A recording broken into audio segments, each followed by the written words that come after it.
Hey guys, welcome back to the channel. It's the States FC. As you can see in today's video, we're going to be doing our yearly World Cup roster predictions. That is right. It's exactly what I've been waiting for. This is exactly, I don't mean to sound like Cat Williams, but this is exactly what I've been waiting. I'm super excited for this video. Obviously, we haven't qualified for the World Cup yet, but we're in a good enough spot to be in the World Cup, and I feel like this should be the expectation. So anyway, in today's video, we're going to be going over the 23 guys I had last year on my roster and the 23 guys that I predict this upcoming year to be on the World Cup qualifying roster. And there was a lot that changed within the past year. So anyway, let's just get straight into it. Alright, but before I go on to this year's roster, I'm going to be taking a look at the roster that I predicted last year that would have made this World Cup. So as far as goalkeepers go, all three pretty logical picks at the time, and still the three goalkeepers that I have. As far as defenders go, Anthony Robinson, John Brooks, Chris Richards, Dest, all checks. Kind of all knew that they would be here in the future. George Bello did not really have the best year for the men's national team. He got his first couple of caps this year, but wasn't really able to grasp that left back spot. But he still, in my opinion, has a strong possibility to be in Qatar, just depending on how he's able to develop and play in the next year. Mark McKenzie, again, got his opportunity this year. Did not play bad, but also didn't really seem to fully grasp that opportunity. So that, that spot for that fourth center back is really going to be interesting moving on later this year. Mount Miazga, I think going into 2021, we had a lot of stocks in Mount Miazga, but again, this year he didn't really get any opportunities, and again, his club situation is not the best at the moment, so it's going to be interesting to see how things go for Mount Miazga. Reggie Cannon, we all came in, to 2021 saying, okay, he's our, backup right back for sure, number 2, but this year has not really gotten a lot of caps for the men's national team, and again, when he has gotten those minutes, has not really looked the best. So again, some of these fullback spots are going to be really interesting over the course of the next year, but at the time, they seem to be pretty logical. As far as midfielders go, McKinney, Adams, Reyna, all checks, pretty obvious. Brendan Aronson, I guess I predicted him to be a midfielder as a, attacking midfield, but that didn't really work out as Greg Berhalter played him a lot out wide this year. And again, Brendan Aronson had a fantastic year this year for the men's national team. Johnny Cardoso, I think going into 2021, we had pretty high stocks on him after a pretty impressive November camp last year. But with Olympic qualifying this year was not really the best and didn't get any men's national team caps this year. Could get one in a couple weeks against Bosnia, but I don't really think Johnny's chances for 2022 are looking too good at the moment. Yunus Musa, again, a pretty self-explanatory pick at the time, has really solidified himself into this team this year. As far as forwards go, Pulisic, yes, Tim Weah, check. Josh Sargent, I think if you told me at the beginning of 2021 if Josh Sargent wouldn't even be on the roster by the end of the year, I kind of would have called you crazy.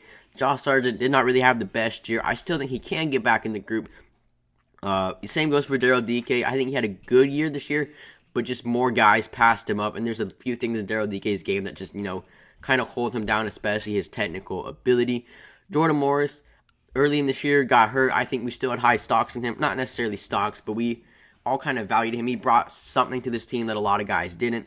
Again, not the best player. He still has a few things that really, again, weigh him down, but not a bad option at all. Ulianes, he really kind of fell off this year. Yes, I know he's kind of trending back up in an upwards direction, but again, I'm not really sure if Uli's going to be on this 2022 World Cup roster. But anyway, these are my picks from last year, and overall, I think they made sense at the time, but there's some names that really, I don't see have any chance going to Qatar next year. Alright, I feel like I've said this about a million times now, but these are our 3 best goalkeepers: Matt Turner, Zach Steffen, and Ethan Horvath. At a World Cup, you want your most talented players, and these are our 3 best goalkeepers. Matt Turner, a really good shot stopper, a little bit questionable playing out of the back. Zach Steffen is probably the more well-rounded keeper and would be my pick to start in this game.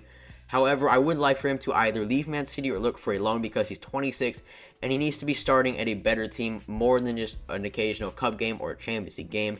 Ethan Horvath, we saw him in the Nations League, was good when he was called upon in case of emergency. But anyway, it's always good to have multiple good goalkeepers in case of emergency. Alright, so as far as my defenders go, my 4 center backs are Mark McKenzie, John Brooks, Miles Robinson, and Chris Richards. My 4 outside backs are Anthony Robinson, Reggie Cannon, Serginho Dest, and Joe Scally. Mark McKenzie over the past year has been really up and down, has some good games like Switzerland, Honduras, and not so great ones against Panama and Mexico. But Genk has a new coach. Hopefully he can impress. I think in the next year, he's still got a really good upside, really good playing on the ball out of the back. Is a decent enough 1v1 defender, and I would not be surprised if he makes the jump over Walker Zimmerman to be that 4 center back. John Brooks, his form this year has not been that good, admittedly, at all. But I know John Brooks, when in form, he's probably still our best defender. Very good playing out of the back. very good in the air. I just think John Brooks, again, is really underrated by this fan base. So I would expect him to be on that roster for Qatar. Miles Robinson, this year he has probably been the best center back performer for the U.S. Very good in the Gold Cup, very good in World Cup qualifying. We've seen many times his 1v1 defending and his recovery speed has been very useful. Would like for him to go to Europe and work on that distribution. He's still got time. He's still a somewhat young player, but it's going to be interesting to see where he ends up next year. Chris Richards said it before. He is probably the most center back ever in the U.S. men's national team with the most potential. I feel like Chris Richards is such a complete player. Very good playing out of the back, very good 1v1 ability, a freak athlete, very good in the air, is just so well-rounded, and I would put money that he would be a starter by the time in Qatar. Hasn't gotten a lot of caps, but when he's been called upon, he's been, I feel like, very good considering the circumstances against Costa Rica and Jamaica. Anthony Robinson at left back was very good this past year, although he did have about 1 or 2 bad games. I know Anthony Robinson is much better than he showed in those 2 games. Would expect him to be the starter in Qatar. Reggie Cannon, not a good year for him at all. But I think going into 2021, we were like, okay, Reggie Cannon is the number 2 option. He got his opportunities, was not great with them, but if he can find himself a better club situation, I feel like he has enough talent in him to get a spot back with the U.S. men's national team. I still feel like he's better than DeAndre Yedlin and could definitely make a late push to be in Qatar. Serginho Dest, we know he's our best right back, very good going forward. A little bit questionable tactically and defensively, but I still think Serginho Dest is a guy you need to put on your field in a very big game. Joe Scally went from basically nothing to like, wow, this dude is starting in a mid-table Bundesliga team. Injuries at his club, he got the opportunity. It's been starting every game since. So really good, really just props to Joe Scally. Very good player. Would love to see him get some more caps next year, but I think these are the 4 fullbacks that he goes with. Although, watch out for guys like Jonathan Gomez, Kevin Paredes, both developing. And also, would keep an eye on George Bell. I think he had a rough year this year, and he's much better than what he showed. So that left, it could be either Reggie Cannon or Joe Scally getting moved out. But it's going to be interesting to see what are the 4 fullbacks. Alright, so the 6 midfielders that I bring to Qatar are Tyler Adams, Weston McKennie, Gio Reyna, Kona Costa, Yunus Musa, and Gianluca Buzio. We've seen Tyler Adams in the later half of 2021, and we can really see how important he is to this team. When he's on the field, this team looks so much more comfortable, so much more balanced, and he really does a lot of the dirty work that goes unnoticed. Weston McKennie, a very good two-way player, is going to put in a shift for you defensively, is going to give you that energy for 90 minutes, and can be a threat going forward. Giovanni Reyna is a very good player on the ball, so good in tight spaces.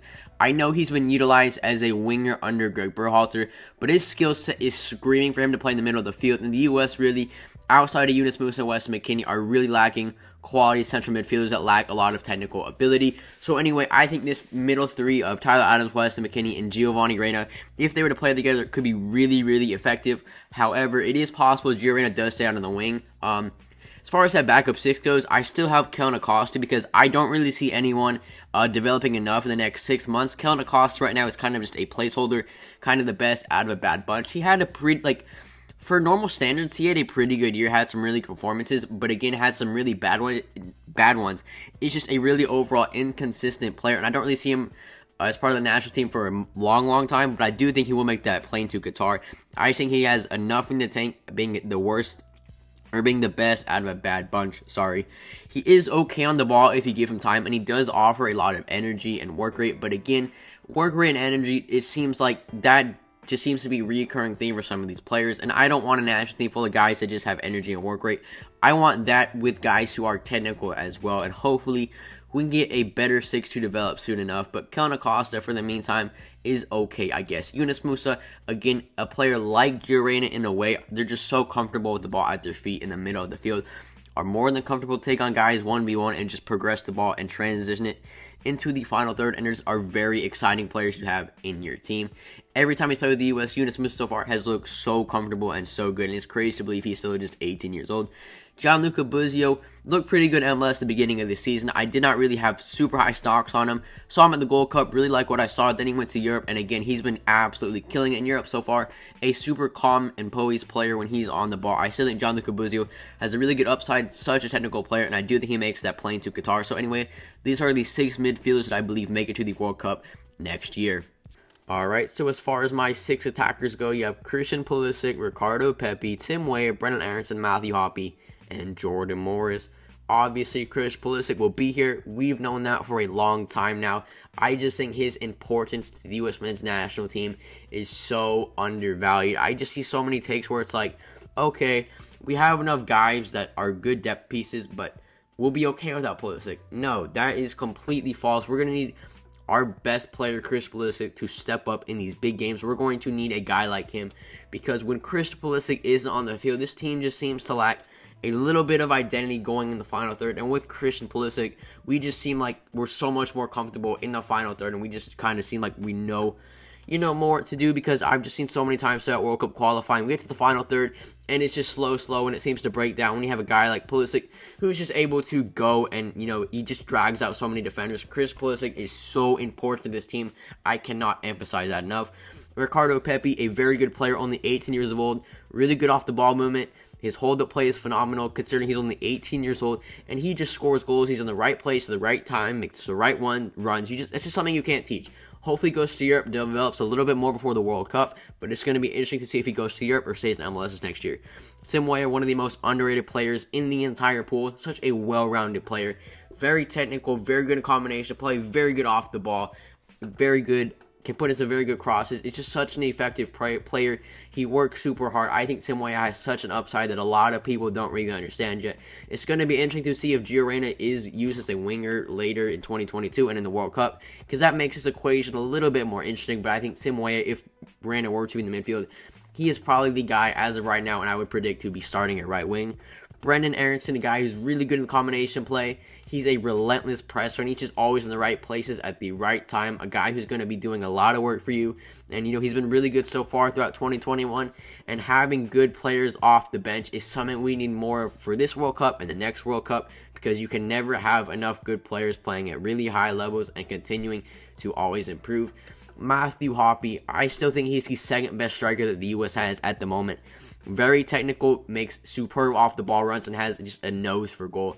We saw some of his potential in the Gold Cup as a left winger, but I would love to see him be utilized as a striker for this U.S. men's national team. I think he's better than Josh Sargent and Daryl Dike. Both of those guys have a few flaws in their game. Matthew Hoppe is such a well-rounded striker. Would love for him to get an opportunity and a look at that number 9 role. I think he'd definitely do a really good job, and could probably back up Ricardo Pepi, and a good guy to have off the bench as well. This last winger spot is probably between Jordan Morris and Conrad de la Fuente. Now, I would not be surprised if Conrad was on this list at all. I think Conrad has a way higher ceiling than Jordan Morris. Very technical, very good in tight spaces, and can just kind of do things that's like, wow, this kid is unbelievable. But I don't really think we're going to know where Conrad's going to be in a year. We know he has a huge upside, but he's definitely got a few things to work on. It's going to be interesting. We know Greg Berhalter loves guys like Areola and Jordan Morris, although I do think Morris is rated over Areola by Berhalter, and that is a good thing. I think Morris offers a little bit more. He can stretch a back line. He works hard. Yes, I know that's not ideal, but he seemed like he's been able to do it in the past. And I think if you were to put him on the field, he could be effective. But it's just going to be interesting to see if Conrad, how he can develop within the next year. But that spot between Morris and Conrad is very close, but I would expect Greg Berhalter to go with Jordan Morris. But keep an eye on guys like, again, Conrad, and also DK and Sargent. Anyway, guys, that is going to do it for this video. If you enjoyed this video or even made it to the end, please consider subscribing to my channel and liking this video. It would help me out a lot, and I really appreciate all the support from you guys. But anyway, those are the 23 guys that I think that we should bring to this World Cup. Hit the comments down below, and please let me know what you think I got wrong, who should be on this roster. But anyway, till next time, thank you guys so much for watching.